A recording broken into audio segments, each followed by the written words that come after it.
એક એવું નગર હતું જેની ચારે તરફ ઊંચી દિવાલો અને 4 વિશાળ દરવાજા હતા. બરાબર બપોરનો સમય હતો. સૂરજ દાદા જાણે ગુસ્સામાં લાલચોળ થઈ ગયા હતા. રસ્તાઓ સુમસામ હતા. પક્ષીઓ પોતાના માળામાં ભરાઈ ગયા અને પશુઓ પણ કોઈ ઝાડના છાંયડા નીચે લપાઈને બેસી ગયા હતા. આખું નગર જાણે નિંદ્રામાં પોઢી ગયું હતું. નગરની બરોબર વચ્ચે એક ભવ્ય રાજમહેલ હતો. એ મહેલના ઊંચા ઝરૂખામાં રાજા ઊભા હતા. રાજાનું મન આજે અશાંત હતું. તેઓ નીચે નજર કરી રહ્યા હતા. અચાનક તેમની નજર એક એવા દ્રશ્ય પર પડી જે જોઈને તે સ્તબ્ધ થઈ ગયા. એક જુવાન છોકરો જેની ઉંમર માંડ 20 વર્ષની હશે, તે આ કાળઝાળ ગરમીમાં રસ્તા પર દોડી રહ્યો હતો. તેના પગમાં ચંપલ નહોતા, માથે છત નહોતી અને શરીર પર એક નાની પોતળી સિવાય બીજું કોઈ વસ્ત્ર નહોતું. તેના આખા શરીર પરથી પરસેવો રેબઝેબ થઈ રહ્યો હતો. તેના ચહેરા પર થાક નહોતો, પણ એક અનોખી ઉતાવળ હતી. તેના ઉઘાડા પગ જ્યારે ગરમ જમીન પર પડતા ત્યારે રસ્તાની ધૂળ ડમરી બનીને ઉડતી. પણ એ જુવાન તો બસ પશ્ચિમ દિશા તરફ એકધારી દોડ લગાવી રહ્યો હતો. રાજાને નવાઈ લાગી.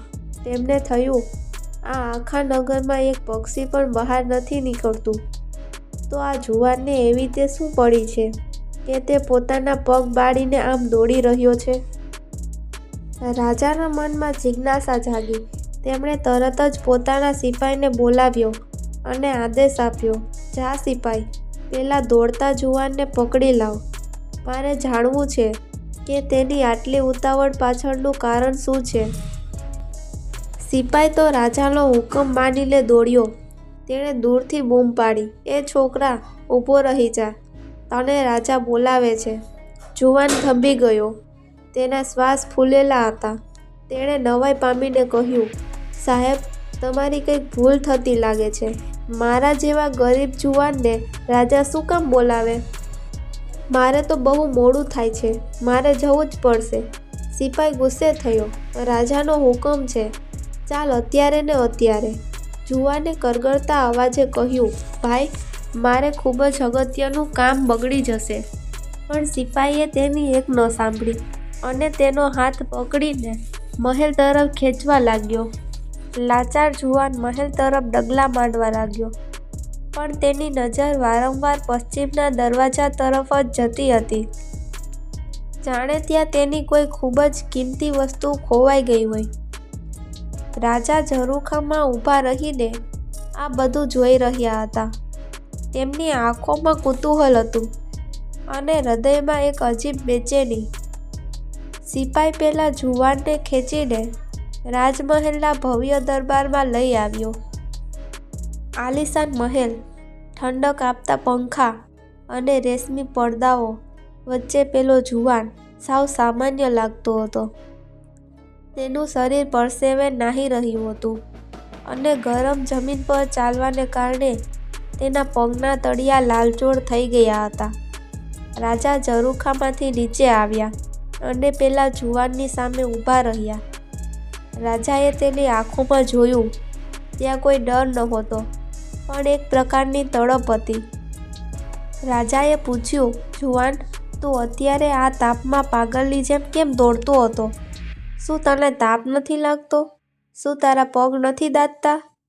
આખું નગર અત્યારે ઘરમાં આરામ કરે છે અને તું જીવના જોખમે દોડાદોડ કરે છે.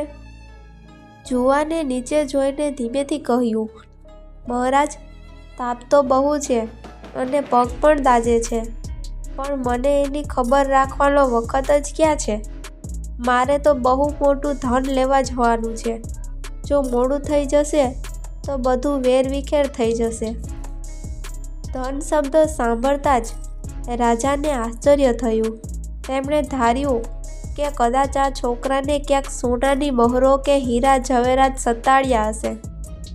રાજાએ પૂછ્યું, એવું તે કેવું ધન છે તારું?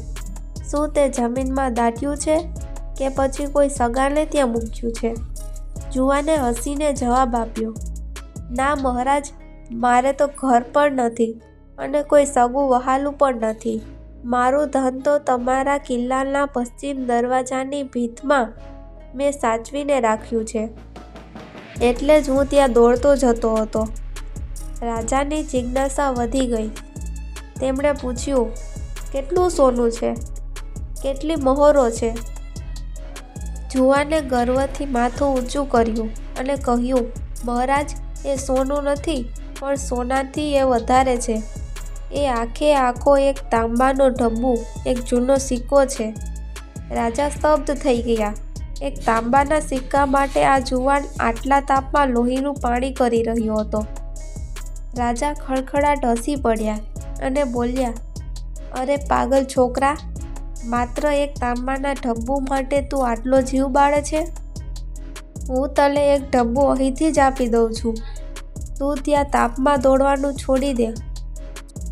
જુવાને ઢબ્બુ સ્વીકાર્યો અને પોતાની પોતડીની ગાંઠે બાંધ્યો, પણ હજી તેના ચહેરા પર શાંતિ નહોતી.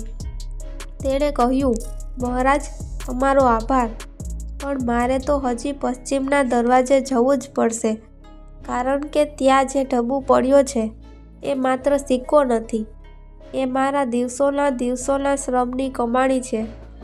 એ ઢબ્બુ મેળવવા માટે મેં આખો દિવસ ભૂખ્યા તરસ્યા કામ કર્યું છે. એ મારો પરસેવો છે મહારાજ, એને હું ત્યાં કેવી રીતે છોડી શકું? આ વાત સાંભળીને રાજાના મનમાં એક અજીબ ભાવ જાગ્યો. તેમને સમજાવવા લાગ્યું કે આ છોકરો કોઈ સામાન્ય લોભી નથી, પણ તે પોતાના શ્રમની કિંમત સમજે છે. રાજાના દરબારમાં શાંતિ છવાઈ ગઈ હતી.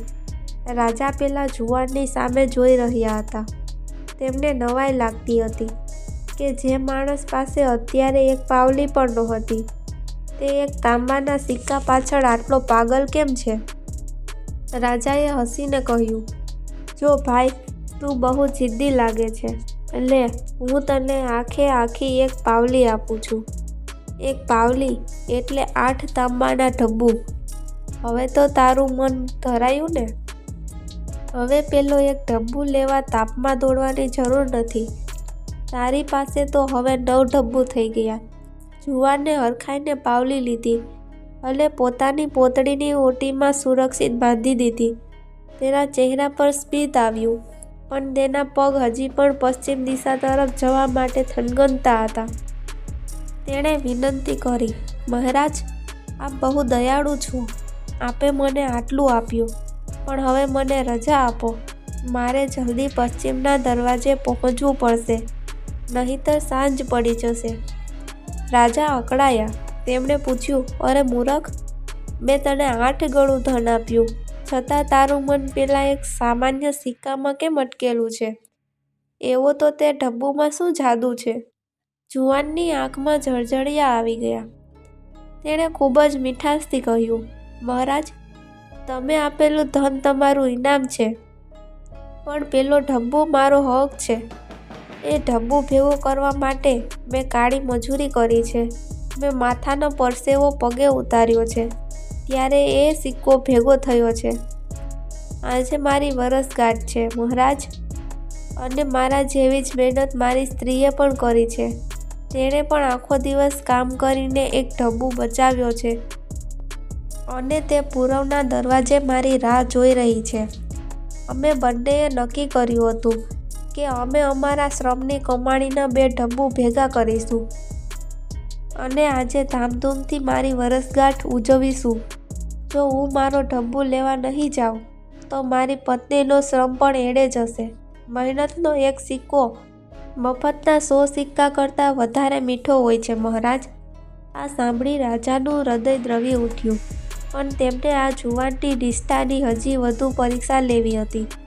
રાજાએ કહ્યું, ઠીક છે, જો તને શ્રમની આટલી કિંમત હોય તો લે, હું તને આખે આખો 1 રૂપિયો આપું છું. આ રૂપિયામાં તો તારી આખી જિંદગી સુધરી જશે. હવે તો તું પેલો ઢબ્બુ જતો કરીશ ને? જુવાને રૂપિયો લીધો, માથે ચડાવ્યો અને ગજવામાં મૂક્યો, પણ તેણે ફરી એ જ વાત દોહરાવી, મહારાજ, આ બધું જ તમારી મહેરબાની છે, પણ મારો ઢબ્બુ તો મારે લેવો જ પડશે. એ મારા શુકનનો સિક્કો છે. રાજા હવે હદ વટાવી રહ્યા હતા.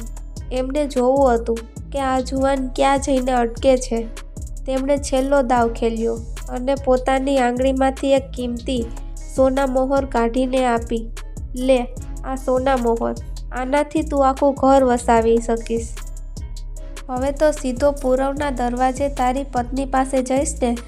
જુવાને સોના મોહર લીધી, પણ તેની આંખોમાં હજી પણ પેલો પશ્ચિમનો દરવાજો જ દેખાતો હતો. તેણે કહ્યું, મહારાજ, હવે તો મારા પગમાં 10 ગણું જોર આવ્યું છે. તમે આટલું આપ્યું એટલે હવે મારે પેલો ઢબ્બુ લેવા હું વધુ ઝડપથી દોડી શકીશ. હું હમણાં જ જઈને મારો ઢબ્બુ લઈ આવું. રાજા ચોંકી ગયા. સોના મોહર મળ્યા પછી પણ માણસ એક તાંબાના સિક્કા પાછળ દોડે? આ તે કેવો સંતોષ અને આ તે કેવી શ્રમ પ્રત્યેની વફાદારી! રાજાના મનમાં હવે આ જુવાન માટે આદર જાગવા લાગ્યો હતો. રાજા હવે ખરેખર અચરજમાં ડૂબી ગયા હતા. તેમની સામે એક એવો જુવાન ઊભો હતો જેની ઓટીમાં હવે પાવલી, રૂપિયો અને સોના મોહર હતા. છતાં તેનું ચિત્ત પેલા દિવાલમાં છુપાવેલા તાંબાના એક મામૂલી સિક્કા એટલે કે ઢબ્બુમાં જ હતું. રાજાને થયું કે આ જુવાન કોઈ સાધારણ માણસ નથી. એની શ્રમ પ્રત્યેની નિષ્ઠા અતૂટ છે. રાજાએ તેને રોકવા માટે છેલ્લો અને સૌથી મોટો દાવ ખેલ્યો. તેમણે ગંભીર થઈને કહ્યું, જુવાન, ઊભો રહે. તું ખરેખર અજીબ છે. તારા આટલા નાના લોભને કારણે તું આ તાપમાં હેરાન થાય છે. ચાલ, જો તને હજી સંતોષ ન હોય તો તું જે માગે તે આપું. જો તું અત્યારે પેલા પશ્ચિમના દરવાજે જવાનું માંડી વાળે તો હું તને મારું અડધું રાજ્ય આપવા તૈયાર છું. બોલ, તારે કયો ભાગ જોઈએ છે? આખો રાજ દરબાર સ્તબ્ધ થઈ ગયો. સિપાઈઓ અને મંત્રીઓ એકબીજાના મોઢા જોવા લાગ્યા. માત્ર એક તાંબાના સિક્કાને જતો કરવા માટે રાજા અડધું રાજ્ય આપવા તૈયાર થઈ ગયા હતા. જુવાનના ચહેરા પર એક પળ માટે વિચારના વાદળો છવાયા. તેણે શાંતિથી પૂછ્યું, મહારાજ, જેવી આપની મરજી. જો આપ અડધું રાજ્ય આપતા હોવ તો મને જણાવો કે કયો ભાગ મારો. રાજાએ ઉત્સાહમાં આવીને મહેલની બારી બહાર આંગળી ચીંધીને કહ્યું, જો ભાઈ, મારો મહેલ ગામની બરોબર વચ્ચે છે. તું કહે તો મહેલની જમણી બાજુનો ભાગ તારો અને કહે તો ડાબી બાજુનો ભાગ તારો. જુવાને ક્ષણભરનો પણ વિલંબ કર્યા વગર કહ્યું, મહારાજ, તો ડાબી બાજુનો ભાગ મેં લીધો. રાજા ખુશ થઈ ગયા. તેમને થયું કે અંતે તો લોભ જીત્યો. તેમણે હસતા હસતા કહ્યું, ચાલો, તો આજથી ડાબી બાજુનું અડધું રાજ્ય તારું. પણ હવે તો તું ખુશ છે ને? હવે તો તે તારો પેલો ઢબ્બુ જતો કર્યો ને? જુવાનના ચહેરા પર એક અનોખું અને રહસ્યમય સ્મિત આવ્યું. તેણે વિનયપૂર્વક કહ્યું, મહારાજ, મેં ક્યાં એ ઢબ્બુ જતો કર્યો છે? એ તો મારો સૌથી સુકન્યાળ ઢબ્બુ છે. તમે જે ડાબી બાજુનું અડધું રાજ્ય મને આપ્યું છે એ જ દિશામાં પશ્ચિમનો દરવાજો આવે છે. જે દરવાજાની દિવાલમાં મારો ઢબ્બુ છે એ ભાગ હવે મારો છે. એટલે મારો ઢબ્બુ તો હવે આપોઆપ જ મારા કબજામાં આવી ગયો. રાજા આ સાંભળીને ખુરશી પર બેસી ગયા.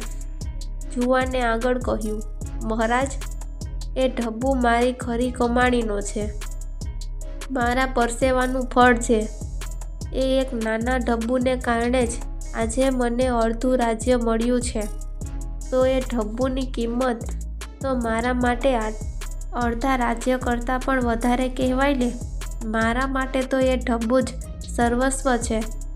રાજાની આંખો ફાટી ગઈ. તેમને સમજાયું કે જે વ્યક્તિ પોતાના શ્રમની એક પાઈને પણ નથી છોડતી, ભાગ્ય તેની પાછળ આખું સામ્રાજ્ય લઈને દોડે છે. રાજાને આ યુવાનમાં એક મહાન સત્ય દેખાયું. દરબારમાં એક ક્ષણ માટે સોપો પડી ગયો. રાજા વિચારમાં ડૂબી ગયા હતા. તેમની નજર સામે પેલો જુવાન ઊભો હતો જેના ચહેરા પર અડધું રાજ્ય મળ્યાનો અહંકાર નહોતો, પણ પોતાના શ્રમની કમાણીનો ઢબ્બુ મેળવ્યાનો સંતોષ હતો. રાજાને સમજાયું કે જે માણસ પોતાના પરસેવાની કિંમત આટલી ઊંચી આંકતો હોય તેનાથી મોટો ધનવાન બીજો કોઈ હોઈ શકે નહીં. રાજા ધીમેથી સિંહાસન પરથી નીચે ઉતર્યા અને જુવાનની નજીક ગયા. તેમણે અત્યંત આદરપૂર્વક પૂછ્યું, ભાઈ, તારી વાતોએ આજે મારી આંખો ખોલી નાખી છે. તે મને સમજાવ્યું કે મહેનતનો એક સિક્કો મફતના આખા રાજ્ય કરતાં પણ વધુ કિંમતી છે. પણ મને કહે, તારું નામ શું છે અને તું આટલી મહેનત કોના માટે કરે છે? જુવાને નમ્રતાથી માથું નમાવ્યું અને કહ્યું, મહારાજ, દુનિયા મને શ્રમ કહીને બોલાવે છે. હું મહેનતનો દીકરો છું. રાજાએ પૂછ્યું, અને તારી પત્ની જે પૂરવના દરવાજે તારી રાહ જોવે છે, જેણે પોતાનો ઢબ્બુ બચાવીને રાખ્યો છે, તેનું નામ શું છે? જુવાને હરખાઈને જવાબ આપ્યો, મહારાજ, એનું નામ સેવા છે. અમે બંને મળીને જ અમારી દુનિયા ચલાવીએ છીએ. હું દિવસભર શ્રમ કરું છું અને એ પ્રેમથી સેવા કરે છે. આજે મારી વરસગાંઠ છે, એટલે અમે અમારા બંનેના શ્રમની કમાણી ભેગી કરીને ખુશીઓ મનાવવાના હતા. આ સાંભળીને રાજાની આંખો ભીની થઈ ગઈ. તેમને સમજાયું કે આ કોઈ સાધારણ માનવી નથી, પણ સાક્ષાત શ્રમ અને સેવાના પ્રતીક છે. રાજા બોલી ઉઠ્યા, ઓહ, જ્યાં શ્રમ અને સેવા બંને ભેગા મળે ત્યાં સુખ અને સંપત્તિ તો આપોઆપ આવી જ જાય. હું તો એક નાનકડો રાજા છું, પણ દુનિયાનો કોઈ પણ મોટો રાજા પણ સેવા અને શ્રમના ફળને ક્યારેય ઝૂંટવી શકતો નથી. રાજાએ માત્ર અડધું રાજ્ય જ નહીં, પણ તે જુવાનને આખા રાજ્યનો મંત્રી બનાવ્યો. તેમણે પૂરવના દરવાજેથી તેની પત્ની સેવાને સન્માનપૂર્વક બોલાવી અને આખા નગરમાં તેની વરસગાંઠ ધામધૂમથી ઉજવી. તે દિવસે નગરના દરેક ગરીબને ભોજન કરાવવામાં આવ્યું. આખું નગર આનંદમાં ડૂબી ગયું.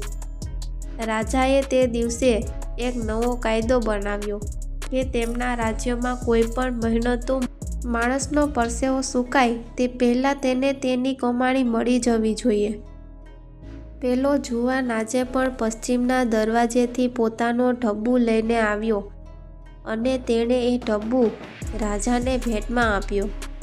રાજાએ એ તાંબાના ઢબ્બુને સોનાના કરંડિયામાં મૂકીને રાજમહેલના મુખ્ય દ્વાર પર લટકાવ્યો, જેથી આવતી જતી પેઢીઓને યાદ રહે કે સાચું ધન હીરા માણેક નહીં, પણ માણસનો શ્રમ છે.